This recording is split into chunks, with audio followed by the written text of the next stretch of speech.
Hello and welcome to Engine Adventures review of this 2022 Lexus LX600.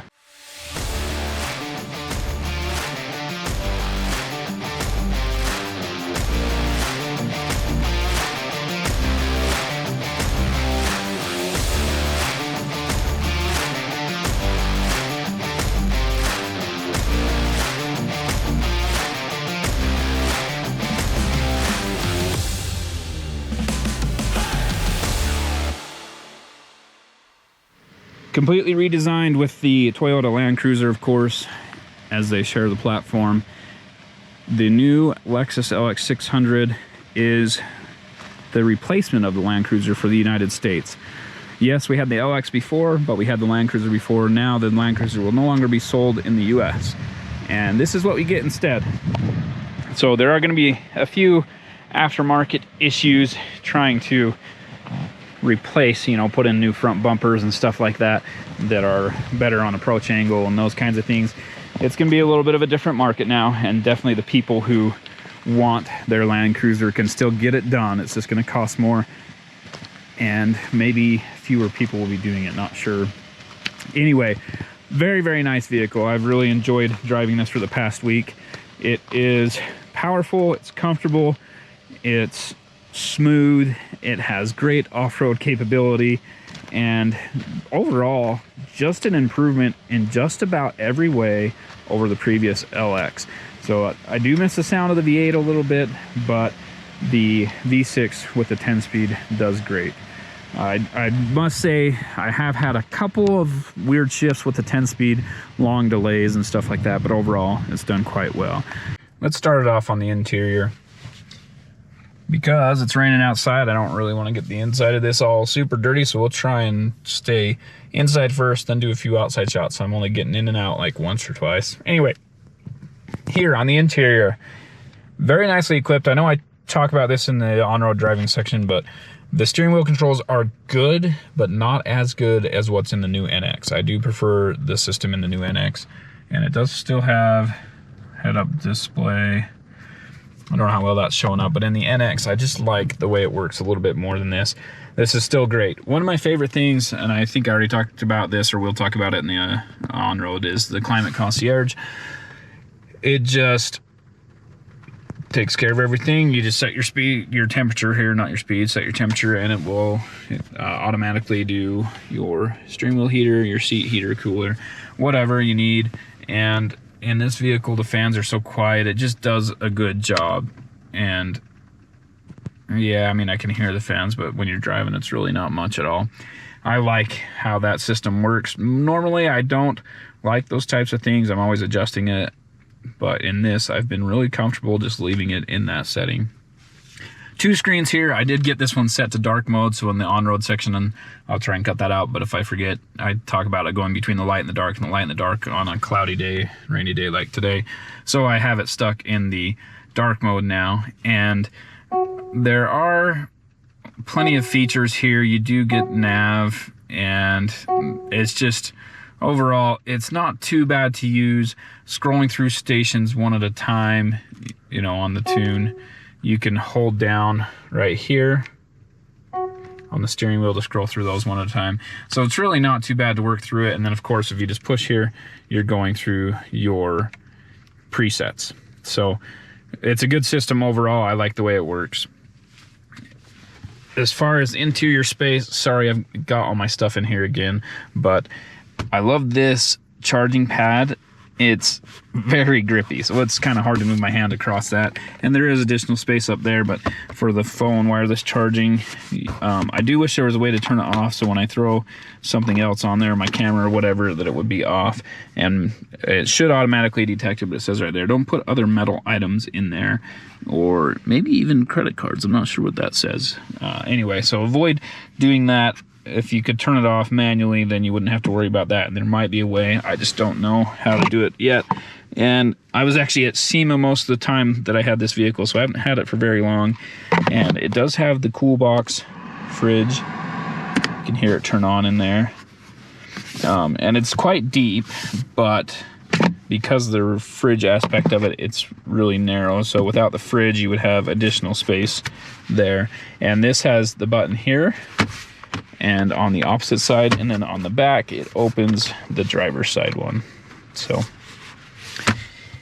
I do like the overall layout of everything. It could be slightly more driver centric, so angle all of this a little towards the driver, but it really doesn't bother me much. And yes, these aren't my favorite screens, you know, the ones they add on after. It doesn't mesh with everything else super well, but in this case it doesn't look too bad, and I still get a really good view of the hood. And you can see, I don't know how well it's going to show up for you guys, but the bump there, you have the power bulges on either side on the hood, and then it leaves a nice valley there in the middle, and it's very pronounced and gives you a good view of where the front of the vehicle is. And then of course it does have these camera systems, and the vehicle will go invisible and show you what's underneath you, and it does that both directions, forward and reverse. So it's a great system, and you can obviously adjust it to do what you want. Yeah, whatever. And that's the towing one, and you can even see here it's actually pretty close to lined up, but because the camera's off center and I wasn't able to tow with this, that's a whole nother thing. I can't decide if I'll include that in this video or do a completely separate video on the towing. Anyway, usually the offset cameras are a pain, and I can't tell you on this one if it's lined up properly or not. All sorts of buttons in here, multi-terrain select, and apparently just hitting that raises the suspension to the high setting. And then if you go here, you select the different drive modes. So auto, dirt, sand, mud, and deep snow. Those are your options in 4 high. And if you hit the crawl control, it turns on right here, and that's the downhill assist and crawl control setting at the same time. Again, I like this screen just because it always has this information up. So you can just switch it so it's only climate control, or you can leave it here, which has your climate control here on the bottom, and your suspension height setting here, your pitch and roll, brake and accelerator, all that stuff's on here. This is the screen that I like to leave it in, and it does show you which wheels are spinning, you know, where the traction control is being placed, all that kind of stuff. If we go here, shift to manual, here's your 4-wheel drive knob. It's full-time 4-wheel drive, so it's in 4 high all the time. You can push it in, twist, and you get to 4-wheel drive low. That automatically turns off all your safety features, your vehicle stability control, pre-collision systems, traction control, all that stuff's automatically off. And then if you hit the multi-terrain select and turn the dial, you have auto, sand, mud, and rock. Rock is going to be the most aggressive, and while the normal test hill is shut down, there is a little hill here that we can try and climb. I haven't been, I'm gonna have to walk it first to make sure we can make the top climb without high centering, and that's going to be a loose, scrabbly hill. I don't know, it's going to be hard for any vehicle, even one like this, and I imagine that this will do it today because in the wet, it's going to have a little bit more traction. It's not so wet that it's super muddy, but it's wet enough to make the dirt stick together and have a little better traction. Let me go back to 4 high, and we're going to do a little bit more driving around and turn that off, go back to the normal drive mode. So in the normal drive modes, you have Eco all the way to the left. So it's just in normal when you start it. But if you go to the left, you have Eco, Comfort, Normal, Sport S, which S stands for Sport, so Sport, I'm not sure, Sport S Plus, and then the custom mode. I've been driving in normal and comfort modes, and it's been great. Even in Sport S Plus, it does have body lean in the corners and stuff like that. It doesn't have KDSS, and it definitely could use the benefits of that system. Even though it's got the hydraulic shock system, it could benefit from KDSS. All right, let's move to the back row. I'll take a look up here first. Sunroof, these are the controls for it, the lighting. These are touch sensitive. And sunglass holder that, as per usual, does not fit my sunglasses. Just a standard mirror as far as I know. You don't get the backup camera mirror feature in this one.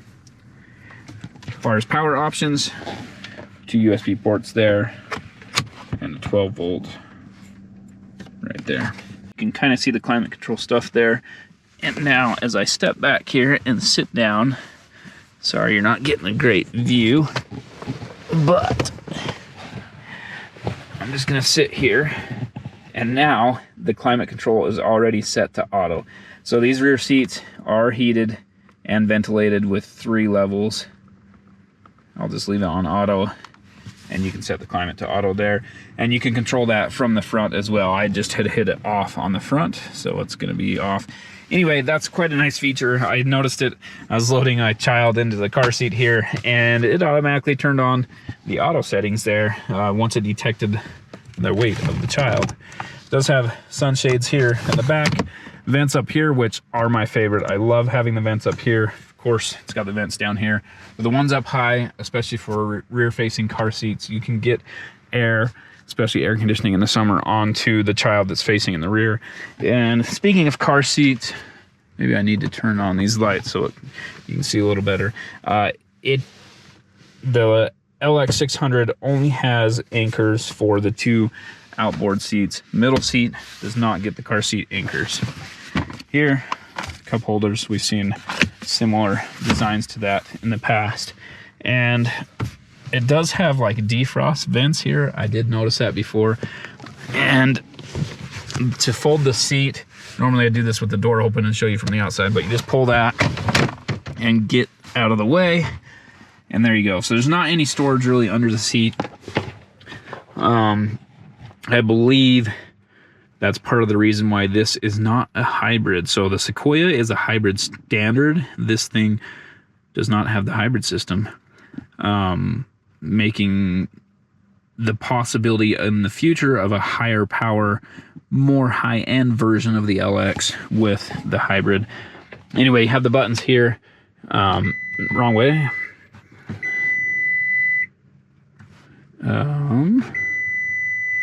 Maybe the door has to be open. Yep, there we go. Door has to be open. And these seats fold completely flat into the floor. It's kind of cool. All powered. That thing pops up. And then the headrest there flips up like so. And there's enough room. So the problem is between the seat bottom and the floor, not a lot. But forward and back here, there's enough room for me to put my, fit my feet in here, fit my legs in here. It's a little tight, but it can be done. And then right here, you can recline the seat. And well, again, vents up here, kind of the defrost style vents. You have the radio antenna inside of this window, and a couple of USB outlets. These are USB-Cs, one on either side. Here. When the seats are folded, there is a middle car seat tether there. When the seats are folded, you do get 4 of these. There's one back here as well. And now, of course, the rain's coming down. Just a fuse box in that corner. And I'm going to fold this back so you can see that seat folds in, the headrest folds down. Sorry, this is terrible filming, but with the rain going on outside, don't have a ton of space. And Velcro first aid kit there on the back. And again, more stuff. Just that's the jack. And there's a big gap in there. Could potentially use that for other storage, but there are electronics and things in there. So if I were to put something in there, maybe I don't know, it's too small for most things. Something soft though that's not going to be damaging any of the electronics. Jack tools here, and just a little tiny storage cubby there. This one does not have a tailgate. So in the past, the Land Cruiser and Lexus version had a split hatch and tailgate. This is just a full hatch now, and it does have like a 29 speaker system. I can't remember for sure. We'll look at the Monroney in just a minute. Back here in the second row, I did not cover the outlets. So underneath here, you have that little pop down. So it's up, just push it, it pops down. 2 USBs and a 12 volt here to charge. And then You do also have the option of only folding that middle, so you can have both sides up. If you're going on a ski trip, then you can put skis for 4 people right through the middle, no problem. And then it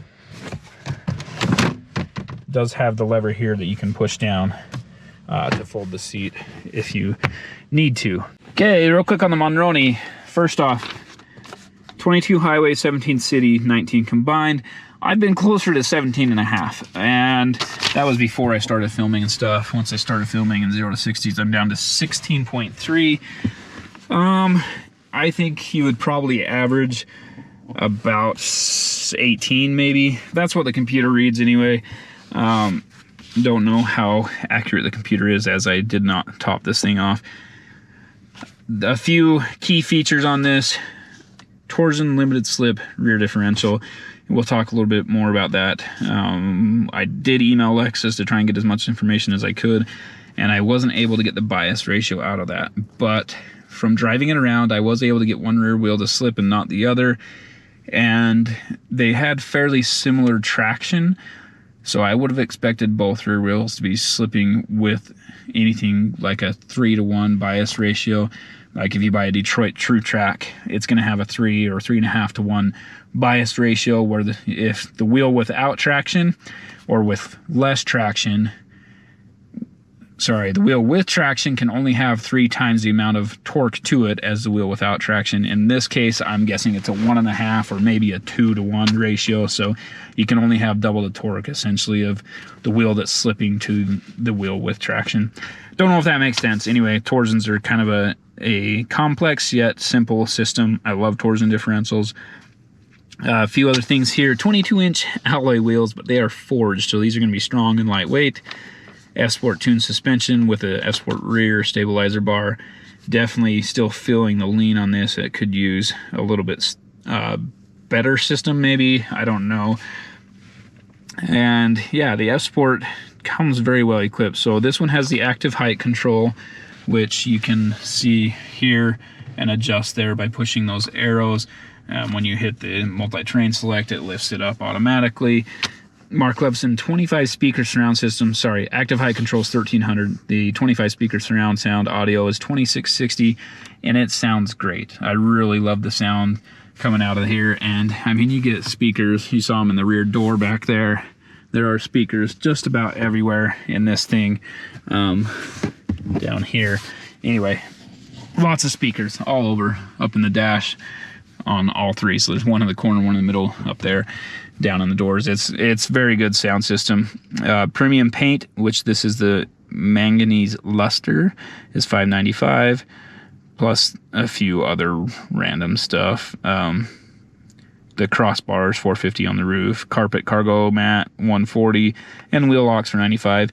Total price $107,585, and the base price is $101 even. So yeah, it's pricey, but I honestly have quite enjoyed it. It hasn't been... A lot of times I get a $100,000 vehicle and think it's way overpriced. This time I got it and I thought, it's just a little bit overpriced. It really is. It's very quiet, very smooth, very controlled. Body on frame construction seems to be able to isolate the road a little better than the unibody ones. And this is just my personal opinion. I don't know what other people have experienced, but with the body on frame construction, you have the cab mounts that help isolate. So not only can you use a good suspension system and all that, but you can use the cab mounts to help isolate the road even further. And in this case, I think they've done an excellent job. There we have the twin turbo V6. This is a 3.4 liter, and despite what Toyota and Lexus say, 3.5, it doesn't even round to 3.5. Anyway, it's like 409 horsepower, and I want to say 479 torque, and it feels pretty good. So it gets the torque down pretty low in the RPM range. Yeah, 479 torque at 3,600 RPM. It says from 2,000 to 3,600 RPM, you're getting 479 torque. So pretty good. You get the torque down low. It goes pretty good. You have a little turbo lag if you're doing a 0 to 60 from a stop or whatever. If you're leaving from a dead stop, there's a little bit of turbo lag, but overall it really does pretty good. Close the door so that beeping. And I did talk to Toyota about this with the Tundra, and it's a simple setup. So these aren't variable geometry turbos, whatever. These are just straight up regular old turbos, and everything's been tuned very, very well for this engine. The reason I bring up regular old turbos is better reliability, and you can see they each have their own intake boxes. The intakes are even labeled left and right, or the intake hoses there. Anyway, this thing is still built to be reliable. Yes, it's a turbocharged V6, and that should improve fuel economy over the outgoing V8, and it does, and power as well, which it definitely feels more powerful. But we'll see about long-term reliability, and knowing Toyota, knowing Lexus, it should be a good, solid power plant for years to come.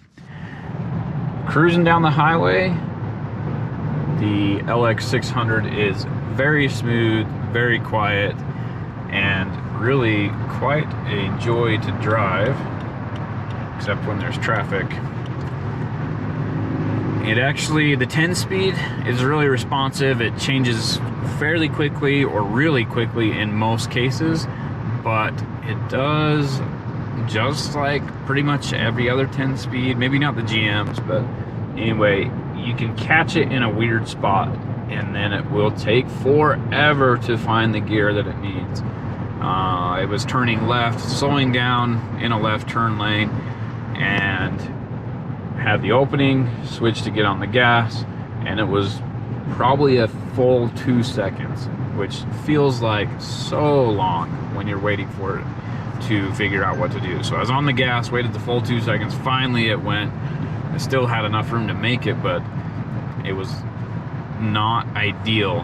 And I know it was a combination of me slowing down. It was probably about to downshift, and then when I got on the throttle, it decided it needed to upshift. Other way around. It was probably about to downshift, decided it needed to upshift for some reason or whatever. I don't know. Anyway, it got confused. It took a while. I did not like that, but it only happened one time. Other than that, this thing has been excellent. I haven't done the off-road testing. Hopefully I get a chance to, but anyway, it's very smooth. Power's good. Fuel mileage, I'm 17.6, and I mean, if I really try, I can do better than that. I can get in the 20s. It's rated, I think, 22 freeway and like 17, 18 and around town, something like that, but I certainly don't see those numbers. I don't mind the steering wheel controls here, but the new NX, I feel like, had a better layout, a better control system here. And this one's, like I said, not bad at all. They have everything you need within reach, but it would be nice to see what's in the NX placed on here.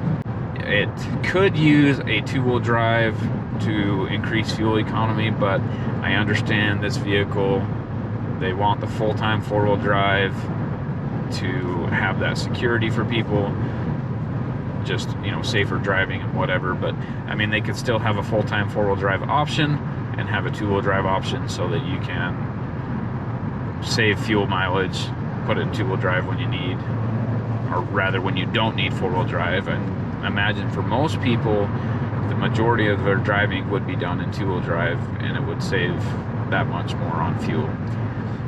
But many luxury vehicles are this way, full-time four-wheel drive. And I know the LX570 before this was that way, and same with the Land Cruiser. So all right, coming up to the S curves, and we're actually just going to turn it into Sport S Plus. I don't understand why you've got to have a Sport and an S, whatever. Hit the first corner here. It does have the active dampers.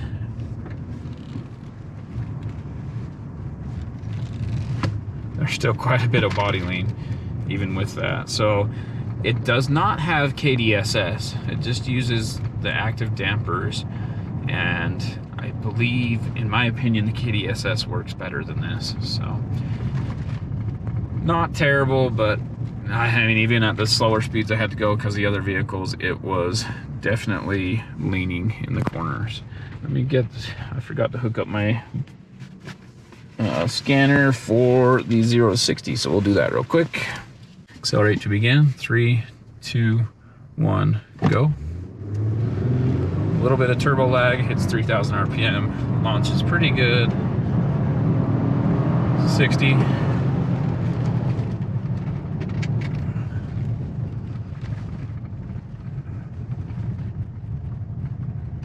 All right, let's take a look. And 7.37 seconds. Thank you for watching Engine Adventures review of this 2022 Lexus LX600. This is the F-Sport version. It's a very comfortable, very capable vehicle, and quite nice to drive. It comes at a price tag a little over $100,000, which might be a hard pill to swallow, but you do get a lot of vehicle for the price. Has a towing capacity of 8,000 pounds and all the off-road chops of a Toyota Land Cruiser. So very nice vehicle all around. If you liked what you saw, be sure to hit the subscribe button, ring the bell so you get notifications when we post new videos, and give me a thumbs up. Also, be sure to comment down below. Let me know what you want to see, what tests you want done, if you want to see more towing, more off-roading, more whatever it may be, and what vehicles you want to see. I'll see what I can do. Thanks again. Have a great day.